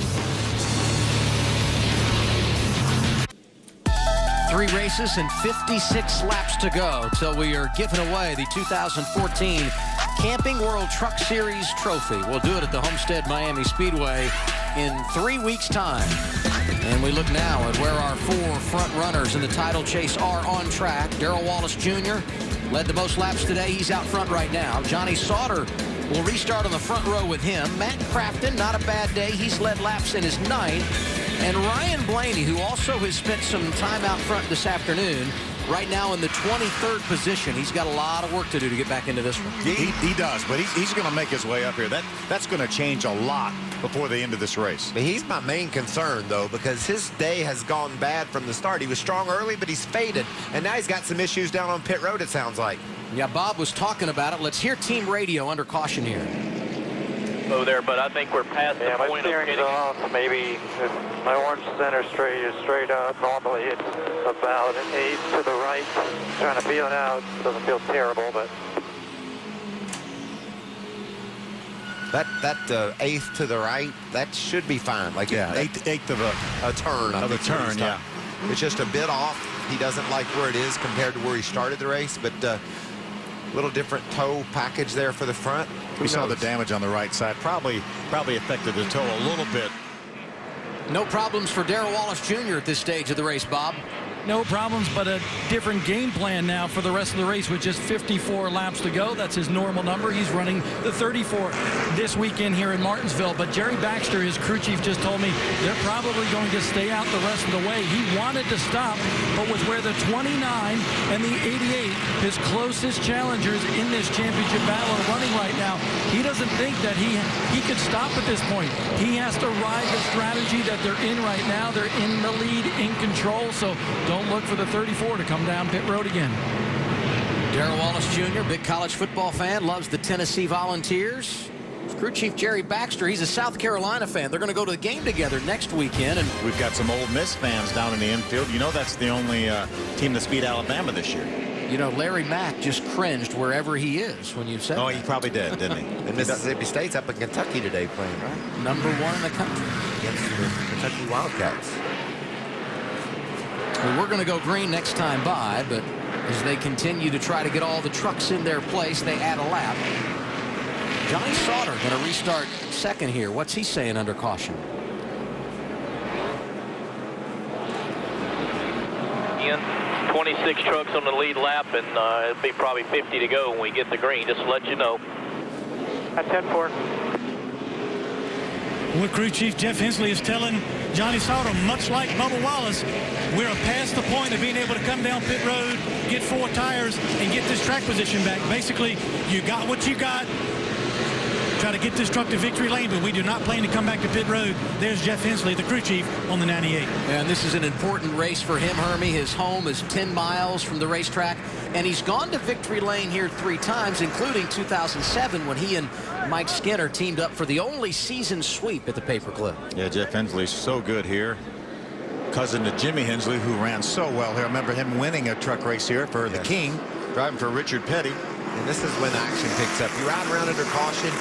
You have to get your game face right back on, don't you? They throw that green flag. People are going to be trying to take you 3 wide. It's when all the passing is at its best. 4th quarter for the Camping World Truck Series here at Martinsville. Johnny Sauter not going away in that outside lane, and now Wallace going to pull up in front of him. Solid restart for Bubba Wallace. See Matt Crafton dive into the inside of Austin Hill. He's able to make the pass. Brennan Newberry is there as well. Great start for Armand Quiroga, too. He's up inside the top 5. Oh, hard John West Townley, Tyler Reddick, Brandon Jones. Ray Golding gets stopped. Hard contact for John West Townley. The front end of that truck is destroyed. Sorry about that. Brandon Jones as well. That had to take him for a surprise, being hooked on the straightaway like that. We heard someone say sorry about that. It's our 9th caution of the day. That could bring out a red flag. They were racing for 12th on track as they went into turn 1. The trucks are stopped off turn 4 right now. Everything gets so jammed up on these restarts. There's no room. He gets spun and it takes us out with him. They have put out the red flag here at Martinsville. Was that John West Townley saying I'm sorry, or who said that? Window net is down for Townley as the safety workers arrive on the scene over in turn 1. You don't think we can hit the safer barrier hard at this racetrack? Look at John West's Zaxby's Toyota. Look at all the fluid that has come from both his and Brandon Jones' truck. Great call by the NASCAR officials to red flag this race. Give us time to clean it up here. We only have 50 laps to go, and let's get to run as many of those under green as we can. See, Brandon Jones is climbing from that 33, so he is okay. Talked about the action on the restarts. We saw up inside the top 5, they were 3 wide. Back in the pack, it even gets more intense, and the result in that case was a crash. And Phil, a lot like Talladega, we crashed on the straightaway. Everything funnels down so fast for these tight turns here at Martinsville. Getting set up to make the turns is a challenge while you're still going straight. And remember, as you watch this, earlier in the year, John West Townley missed some races, both in the Truck Series and an ARCA competition, because he had a concussion. See, John West was going to try to pull down to the inside of the 33 of Brandon Jones. Then the 19 of Tyler Reddick had a bit of a run, so he pulled down to try to get underneath John West Townley. They made contact that knocked John West up into Brandon Jones. Yeah, I think John just thought he'd give a block here to the 19, but Reddick was in there far enough to where there wasn't anything Tyler Reddick could do. John West pulled over really late, and you could see Reddick was on the brakes, but the damage was already getting ready to happen. Things happen so fast here. There's a little bit of contact up in front of them, but nothing like what happened to the 05 of John West Townley and the 33 of Brandon Jones. Did you see Jones's truck come off the ground when he hit the wall? The truck weighs over 3,000 pounds, just flopping around up off the ground. That's how hard they hit. Our 9th caution of the day turns into a red flag for an incident that happened going into turn 1. Tyler Reddick, contact with John West Townley. He collected Brandon Jones. Both drivers have climbed from their trucks and are okay. It's Darrell Wallace Jr. out front here in Southern Virginia.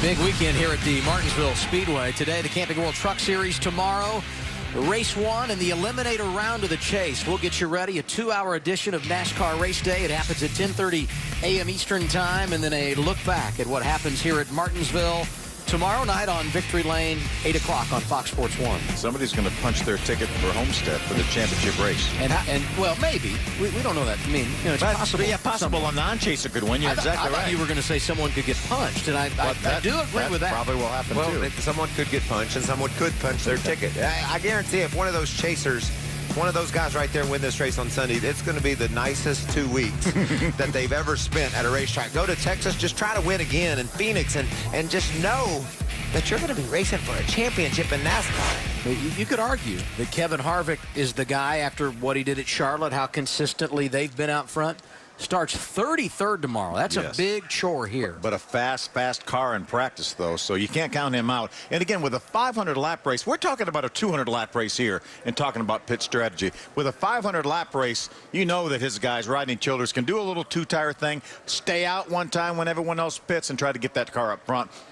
In addition to the fact that Kevin Harvick could probably drive it to the front as well. Yeah, and those Penske cars, both Logano and Keselowski, just look so strong. And what a fourth quarter play that was for Keselowski last week. The way he fought to win that race at Talladega to be a part of this championship, I think Talladega gave NASCAR fans all across the world everything they hoped for when they saw Jimmy Johnson, Dale Jr., Brad Keselowski battling so hard at the front of that pack, just trying to survive. What a great race.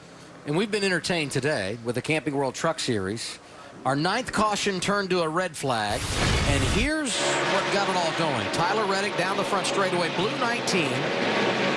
Contact with the 05 of John West Townley, who goes up and takes out Brandon Jones. Both those drivers climb from their trucks. We're okay. It is amazing how hard those trucks hit the wall. You just don't realize how much speed you carry into the corner here at Martinsville. And now we listen in to what Tyler Reddick had to say about the accident.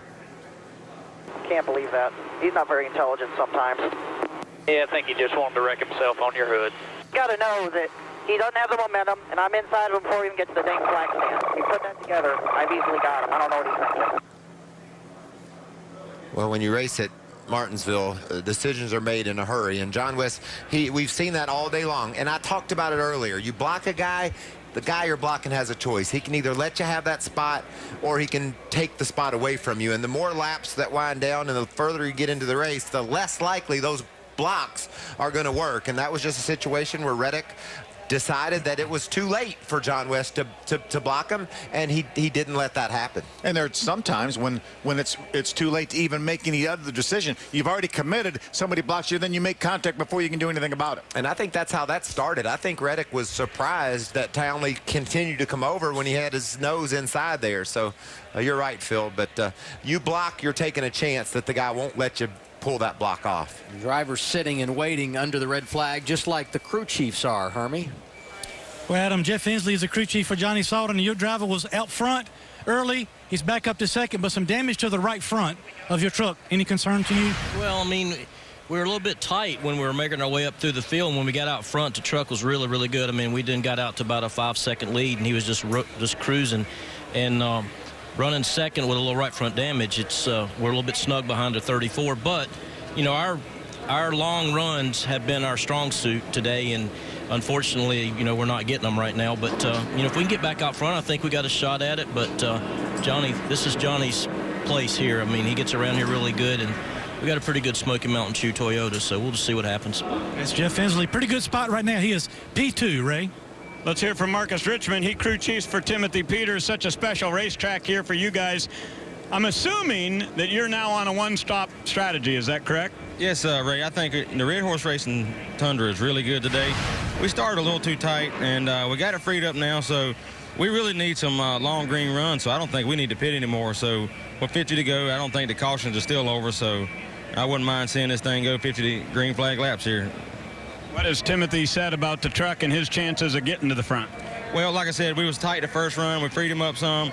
It's still a little snug right here to begin with, and so hopefully it comes around to us, man. I just like to thank all the guys back at the shop for all their hard work, and hopefully we can finish this thing out here today at Martinsville, Virginia. All right, good luck. Go get a clock. That's Marcus Richmond, guys. How cool would it be to win on the biggest track and then come to the littlest tournament? That means you got them all covered. Yeah, in 7 days' time. Yeah. 5 of his 8 career victories, talking about Timothy Peters, have been on a short track, the first coming here in 2009. And we all know what a special place this is for Timothy. Of course, grew up in Virginia, made his first career start here in 2005, and he and Marcus Richmond have been a great pairing. He's fourth right now. Darrell Wallace Jr. is the race leader. Johnny Sauter is second. Eric Jones is third. We're under the red flag at Martinsville Speedway. Just shy of 11 minutes for the red flag period here at Martinsville Speedway for the Camping World Truck Series. It is the Kroger 200 with Michael Waltrip, Bill Parsons. I'm Adam Alexander.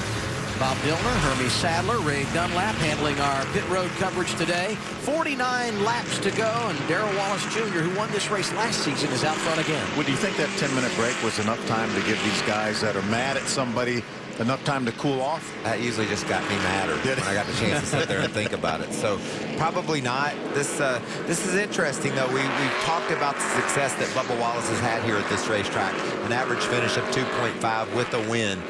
Timothy Peters, we know how good he's been at this flat track. Sauter with wins here, and also just a really fast truck. So the cream has risen to the top. We've got our best trucks at the front of the field. This is going to be a great finish to our race. Pits were open, but as you can see, the race leaders, at least most of them, decide to bypass. Austin Hill, who led some laps today and had not been on pit road since back at lap 57, will come down here. And we have just gotten word that both Brandon Jones and John West Townley have each been released from the infield care center. That is good news. Is Brennan Newberry also going to come down for service at lap 153. And what these two teams, Austin Hill and Brennan Newberry, need, they need short runs. They need to run a few laps, gain a couple spots, have another caution. They needed several caution flags. Jeb Burton also got a little bit of damage at an incident. He's on pit road right now, losing his track position. Jeb, who spent most of his day inside the top 10, had a great qualifying effort this morning. And now we hear from Brandon Jones. Bob? Tough hit for Brandon Jones up there in turn 1. What happened from your perspective? Yeah, you know, couldn't really see him from behind us or whatever, but I think someone got into Townley, and then they kind of clipped Townley into us. So just got caught up in someone else's mess, and it's unfortunate. But it is Martinsville. It is a short track, and kind of stuff happens, but luckily we're okay, and looking forward to carrying to Phoenix. Glad you're okay. Yeah, thank you. Been a little bit of a tough day for the guys at GMS Racing. Just heard from Brandon Jones, who's starting for him this weekend. Joey Coulter has had some issues on track, but carrying the flag for that group right now, Max Gresham running up in the 7th position. Earlier, he was a lap down. They've had a good day of working through some hard times, and now they find themselves inside the top 10. And that was a nice interview by Jones there. He was in the corner, nothing ahead of him, no problems, got clipped from behind hard into the outside wall, but yet kept his composure and really professional there to get turned around and crash that hard and be able to keep his cool. Good job, Brandon. Now our Ram Guts and glory. And I think we all remember what a special day it was last year when Darrell Wallace Jr. went to victory lane here, becoming the first African-American to win at a Touring Series event since this man, Wendell Scott, who found out, his family did in May, that he would be inducted into the NASCAR Hall of Fame in January, going to be a part of the 2015 class. Yeah, and what a great tribute here. Going to turn this 54 truck of Bubba Wallace into the 34 truck. Paint scheme that Wendell ran so many times here in the Cup Series, and he did it justice by putting it up on the pole, and he's led a number that 55 laps in this race, the most laps so far here with 45 to go. The only person that's led more than Bubba today is the pace truck. It's led 58 laps. We've had a lot of cautions, and that changes your strategy, how you play this game out. We heard from Brandon Jones, who's out of the care center. Let's do the same with John West Townley, Bob. A lot of chaos in that incident. So what led to it, John? Well, I mean, we were out there racing, pretty good up until that point. We had made a decent recovery. We fell back a little bit, I think, halfway through the race. But, I guess my spotter just cleared me, and I wasn't clear, and told me to come down. But it is what it is. It's just a racing incident. I want to understand it happened so fast that, he probably couldn't really tell. But it is what it is. I mean, it just sucks. We had a decent truck. Yeah, I feel for Townley there because, he got some information from his spotter. He pulled over, and we've seen blocking all day long. That's part of the game here at Martinsville. And Reddick just decided that it was too late for him to be blocked, and maybe Phil, like you said, even Tyler was in there so far, couldn't do anything about it anyway. That was an unfortunate accident that looked like, probably from Reddick's viewpoint or from others, that maybe John West did something that wasn't that smart. I don't think that's the case. That's just racing here at Martinsville, and unfortunately, he paid the price for it. Ryan Blaney here obviously came down pit road on lap number 140. The Ford EcoBoost on board. He needs to make something happen here. Matt Crafton going to restart up in the 6th position. His championship lead now 19 over second place Darrell Wallace Jr. Timothy Peters will restart in the 4th spot outside second row on this restart. Back to Ryan Blaney once again here getting ready for this restart. Going to put that thing in second gear. Darrell Wallace Jr. preferred inside lane as we go green with 42 laps remaining at Martinsville. Look at Bubba. Man, he's strong on that bottom. We've seen other trucks have problems squirting out in the front off turn 2. He's able to take the lead. But that truck of Johnny Sauter, remember that lead he built up earlier in the race because he was so strong when he got out front? He's going to be tough to beat. Give a call to Armand Quiroga, who has worked his way inside the top 5 after starting dead last today because of some changes they had to make to the truck following qualifying. Yeah, Butch Hilton, his guys have a great out-of-box race truck here. He's come through the field a couple different times now. Got a spinner up in turn 2. Greg Alding, second time he's had a problem today. Great qualifying effort.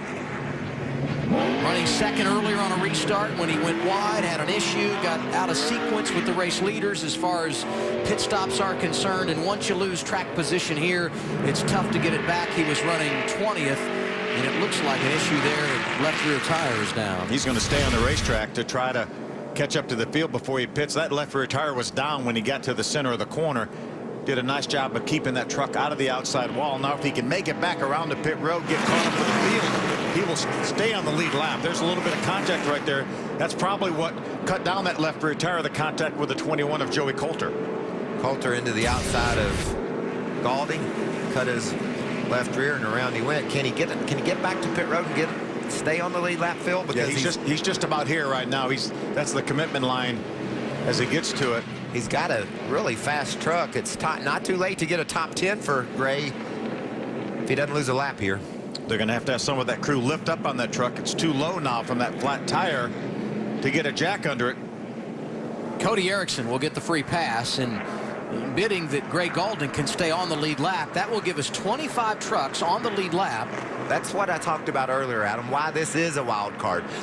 At 25 trucks, say there's a battle late in the race between a couple of our point leaders and there's a flat tire there, you finish back in 26th spot, that point lead's gone. And that means another restart for Bubba Wallace. His crew chief is Jerry Baxter. Let's hear from him.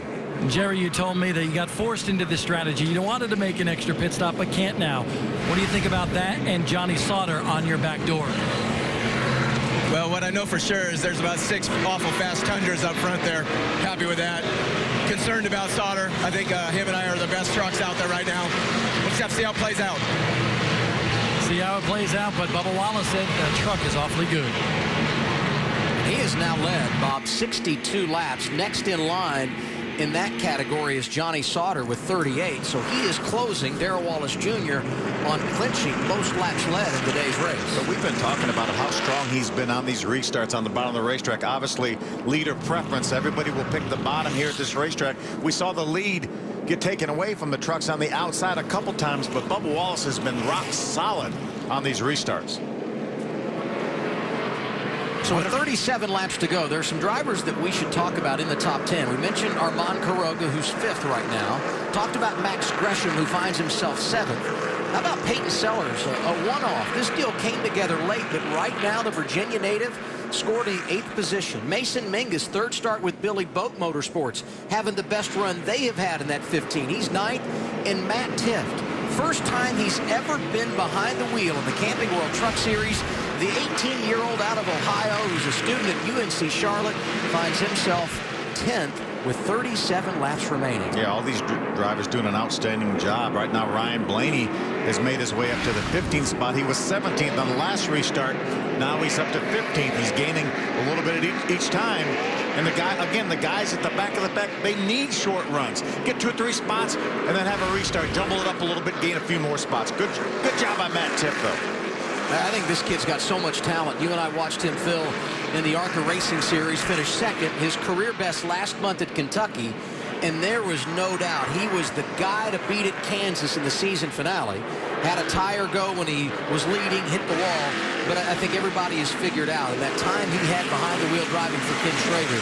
How about that 35 truck? Does that say Martinsville to you, Phil? I'm in a top 10. I got stuff hanging off this baby, but we're rolling, and we got a shot at a top 10 finish. Darrell Wallace Jr., race leader, green flag once again, 35 laps remaining on the short track. These restarts are key for Johnny Sauter. He needs to be able to clear Eric Jones, get to the bottom of the racetrack, and continue his pursuit of Bubba Wallace. I think Sauter's going to win this race. He's just so fast. See, they're already looking to the inside of Wallace. Matt Crafton, championship leader, trapped in that outside lane. Remember, Armand Quiroga got by Matt Crafton right before this last caution flag. He's going to get by him again. Matt was able to start on the inside. That was an advantage, but Quiroga gets back by. Matt pulls back to the inside. How do you balance patience and aggression in this situation if you're Matt Crafton, knowing you have the top spot in the title chase? You tilted a lot towards patience here, I think, in this situation. But look, he can taste the lead that's right off his nose. He can see Bubba Wallace up there leading this race. His teammate Johnny Sauter all over him.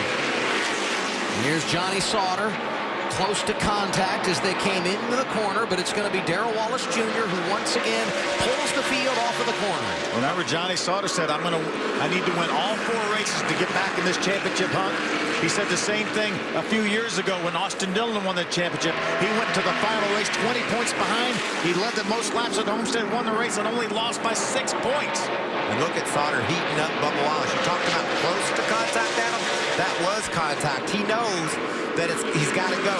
And I think if Sauter gets this lead, he'll drive away from these boys. But you put Bubba out in front, lap after lap, he gets comfortable out there. Sauter needs to make a move quickly. Twice this year, KBM trucks, Kyle Busch Motorsports machines, have finished 1-2. They're 1st and 3rd right now. We talked so much about Darrell Wallace Jr., but the 51 of Eric Jones has done a nice job after starting 15th earlier today.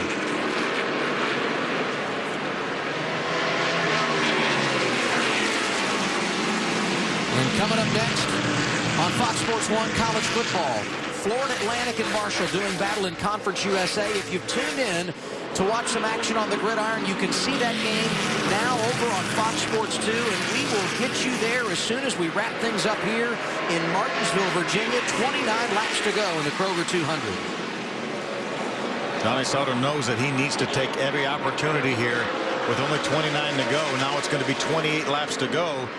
You never know if you're going to get another caution flag, jumble up the field, get hung up again on the outside of the restart. He's got Bubba Wallace has his teammate right now, Eric Jones, running third. Yeah, it's just something about making a move quickly. You know, you jump on him fast. He was strong right on the restart, but now he's starting to fade back off Bubba Wallace a bit. So Bubba's holding the position in the front and dictating this race right now. Good battle back in the pack. Ben Kennedy, the 31 truck. That's a battle for about the 15th, 16th spot. There's Austin Hill. Remember, Austin made a late pit stop. He makes his way by the 0-2 of Tyler Young. There's Jeff Burton, also a late pit stop on our most recent caution. You know, Austin Hill is 17th right now.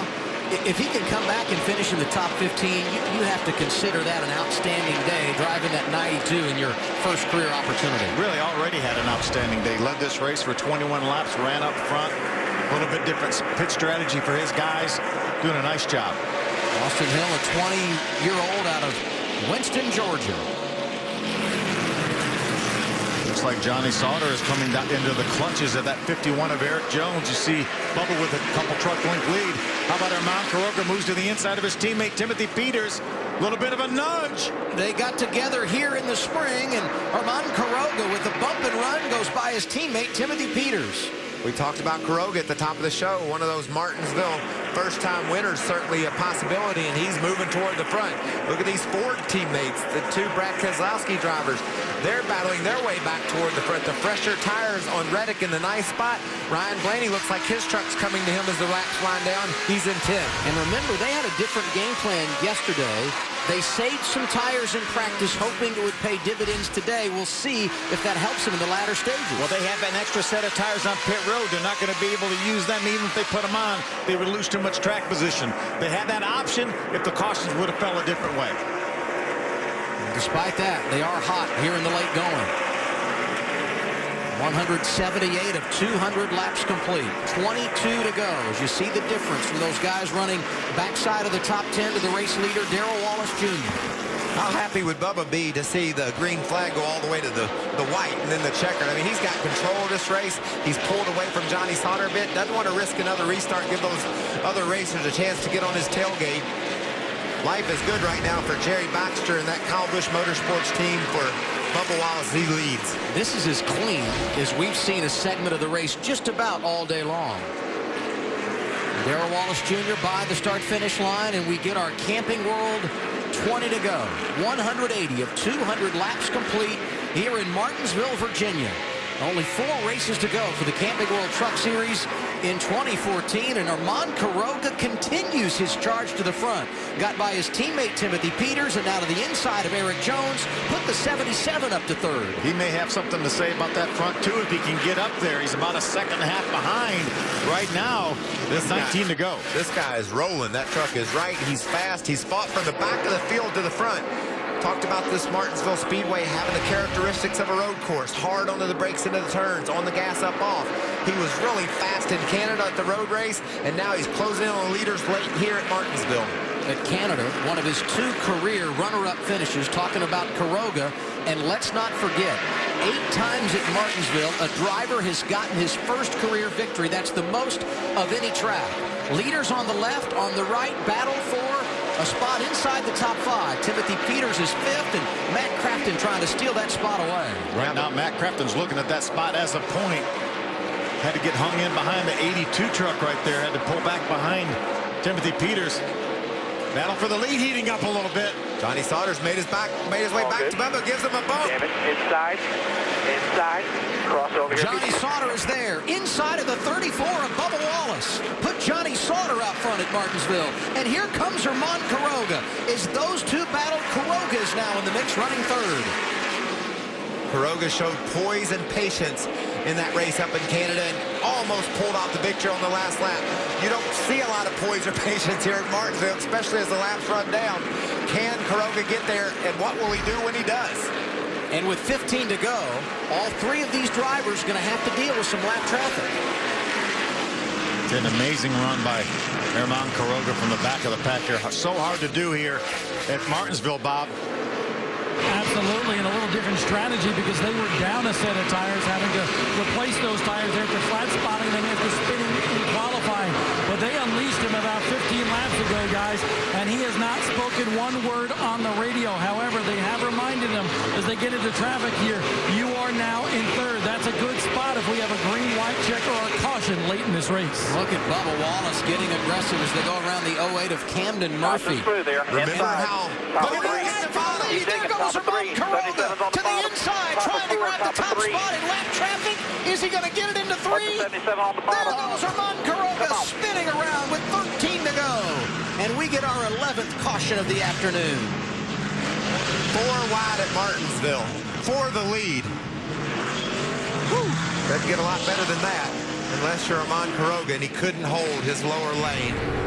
Had such a bad angle to get down on the corner, but he saw the opportunity. He jumped on it. Okay, we'll get you fixed where you need to be there. Wow. What a move. He made the right move. We saw Bubba Wallace get into the back of Johnny Sauter. That's how Sauter made the move on Wallace. Wallace returned the favor, but Kroger was just too low and too hot into the corner. Slid up, made contact, and spun around. Tough break for Herman Kroger, but what an outstanding drive for that young man. Hey, watch Matt Crafton drive through to the inside and just about get a piece of this. Could have been disastrous for him. Left to your screen, there goes Crafton. And now on board with Bubba Wallace as they went 3 wide into the corner. Sloan, you got to spin behind you. Stay green. Stay green. Yellow's out. Yellow's out. Awesome job, bud. Yeah, while we watch this, obviously Bubba Wallace is able to take over the lead from Johnny Sauter. They're 4 wide.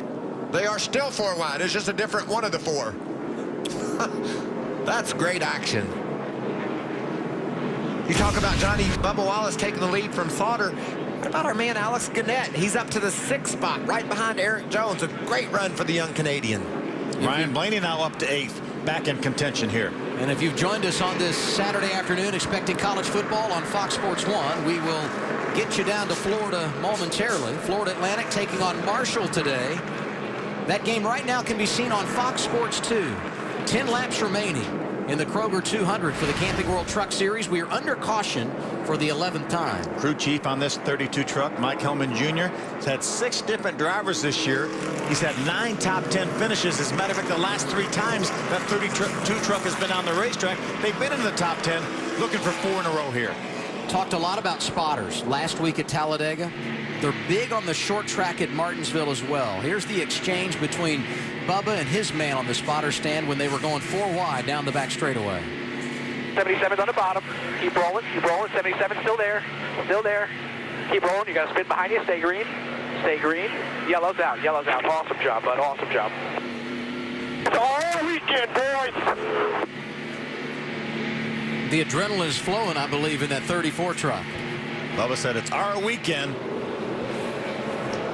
What about the battle up front? I don't think it's over yet. We saw Sauter use his bumper to get the lead earlier. Bubba returned the favor. Now he's leading.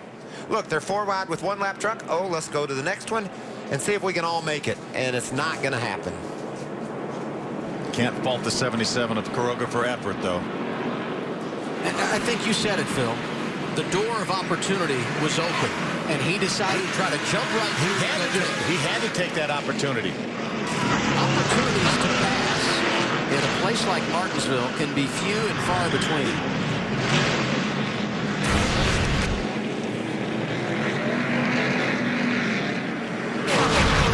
Let's go back a couple of months. We were racing in Canada. Final lap. Ryan Blaney in the blue 29. That's Kroger. That yellow 77. Here they are coming to the checkers.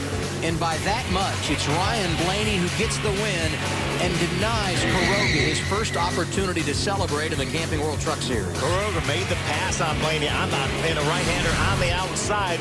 Ryan made a move, crossover move on the very last corner to get back to the line just before Kroger.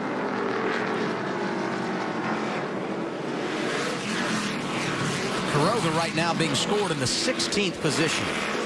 The lights are out on our pace truck. We'll go green with 6 laps remaining.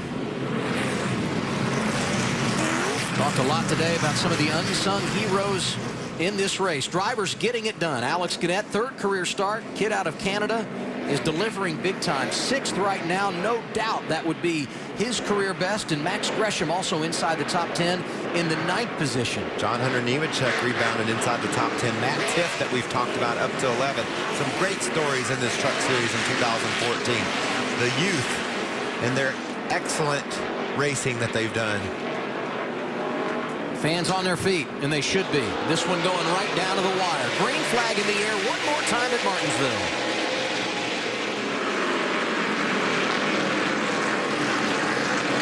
Bubba Wallace again solid on the restart. Johnny Sauter able to get out in front of Timothy Peters to hold down second. Contact coming off of turn 2. Great save there by John Hunter Nemechek. Yeah, John Hunter had his truck sideways, and it's still sideways. Jeff Burton to the inside. Look at those BKR trucks trying to heat up Alex Gannett. What a mess. 2 and 3 wide as they go into turn 1. And somehow they made it through there. Trying to get all you can with 5 laps to go. There'll be 4 when they come by the start-finish line. This time, Darrell Wallace Jr., the race lead over Johnny Sauter. You know, when the big pack races to the checkered at Talladega, you don't think they're going to make it? It's the same at Martinsville. They're all over each other.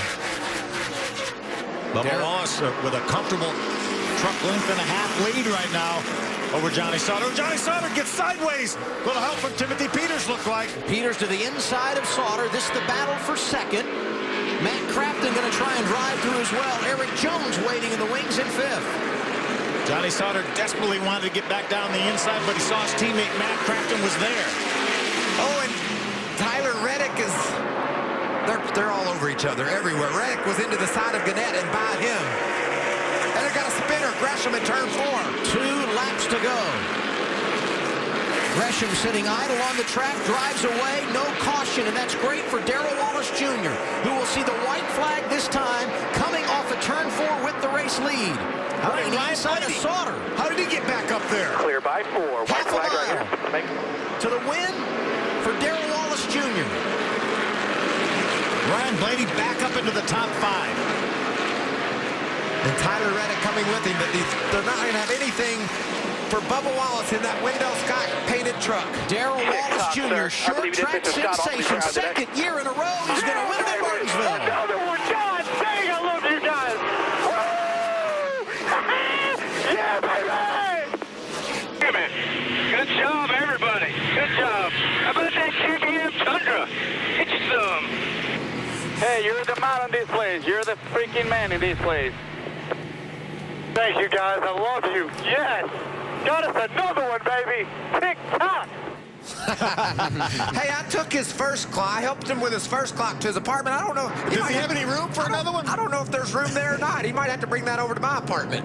And some drivers upset. And this is typical of what we see following a race at Martinsville. Timothy Peters pulled to a stop, and Johnny Sauter right behind him on the pit lane. Johnny Sauter got moved out of the way by Timothy Peters, and I don't think Sauter's too happy about it.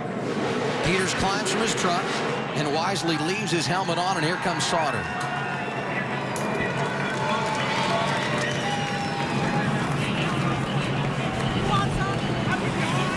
We talked about people being mad at each other, Adam.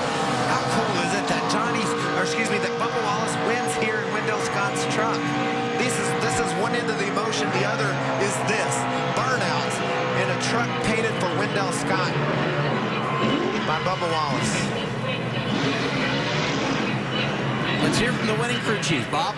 Jerry Baxter, all smiles here. What does this mean to win 1 year after the big first win at Martinsville? I guess it means we're for real. That's third win this year. That's fantastic. Big weekend, you know, with the number 34 Hall of Fame Wendell Scott deal, and another grandfather clock. At the beginning of the year at KBM, Kyle, we just regrouped on everything. We had a goal to win about 10 or 11 races, and I think that's number 11. I'm just so proud of this team and so proud of Bubba, and damn, that's a good deal. A lot of emotion for Jerry, Bubba, and the 54 bunch. Hermie? Still some conversation going on pit road. Johnny Sauter and Timothy Peters.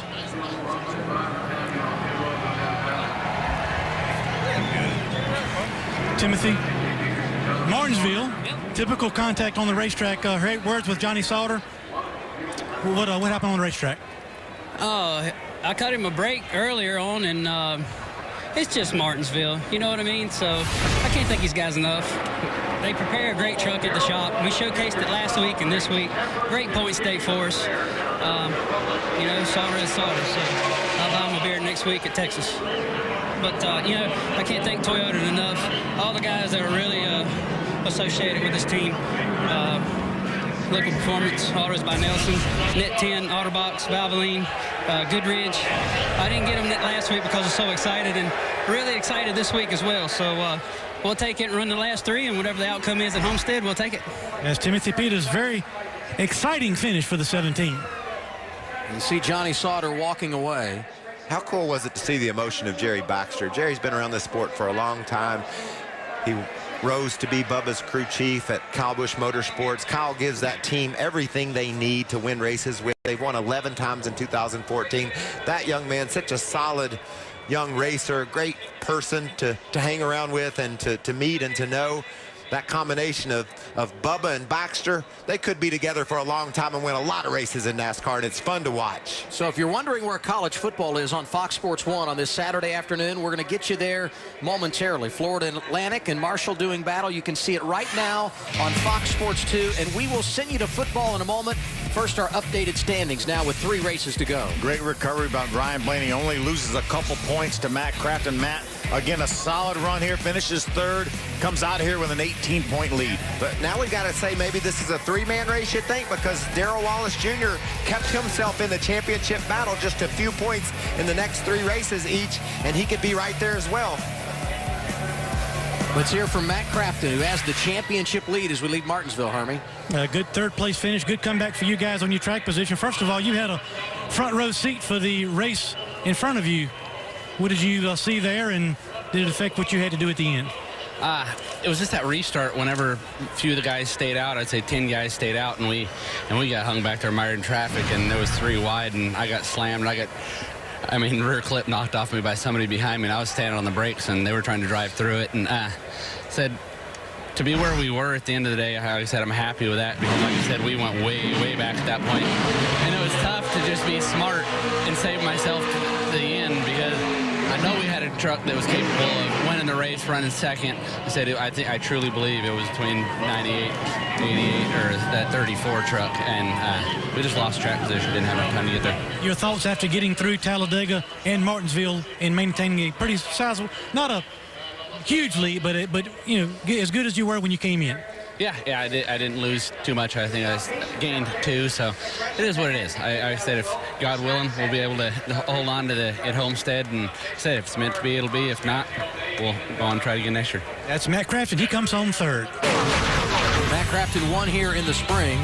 The last 2 fall races, including today, all about Darrell Wallace Jr. 1 season ago, first time in his career, he was able to see the checkered flag in the Camping World Truck Series, and he came here today and backed it up in style. Qualified on the pole earlier, and he was the dominator, leading 97 of 200 laps this afternoon. But what about that move when he held the lead, or took the lead back actually from Johnny Sauter when they were 4 wide going in turn 3? And we are going to have a huge celebration in Victory Lane. Let's go there now. Bubba Wallace gets doused with very cold water. A very happy man for the 2nd time here in Martinsville. Congratulations from everybody on the KBM team. 3rd victory this year for Bubba Wallace. Bubba, how about it? You won at Martinsville. Again, a big hug from Jerry Baxter, his crew chief. So what about it? So much pressure from Johnny Sauter, Timothy Peters, and you got the clock again. I wasn't worried about anybody, honestly. They kept telling me where everybody was. I said, I don't care. It's our weekend. We're going to come out and take this clock home with us, and we just did that. So, God, that was so fun, man. Martinsville's my favorite place to come to, and without the support from NASCAR and then Toyota, Coca-Cola, Alpine Stars, the whole Wendell Scott family here, this is a special moment. Perfect weekend for us, man. It's a true honor to have Wendell Scott on our Toyota Tundra and to be able to put it in Victory Lane. like Franklin said last year, I know he just said hell yeah up there. So this is cool as hell. A great honor for the entire Wendell Scott family, and a great honor for Bubba Wallace to be back in victory lane here at Martinsville. And with his win today, he stays alive in the championship, getting congratulations from the boss, Kyle Busch. What a great feeling that has to be for Bubba, honoring that wonderful family, the Scott family, pulling himself right into this championship battle, and then having the boss down in victory lane to give him a hug. He's 22 points behind Matt Crafton with 3 races to go as you look at the top 4 of the championship here. The next time we see you, next weekend, Texas Motor Speedway. We're live Friday night on Fox Sports 1 with Phil Parsons and Michael Waltrip. I'm Adam Alexander. It's time for college football on Fox Sports 1. That's going to do it from Martinsville, Virginia. Congratulations to Darrell Wallace Jr. He's a winner again.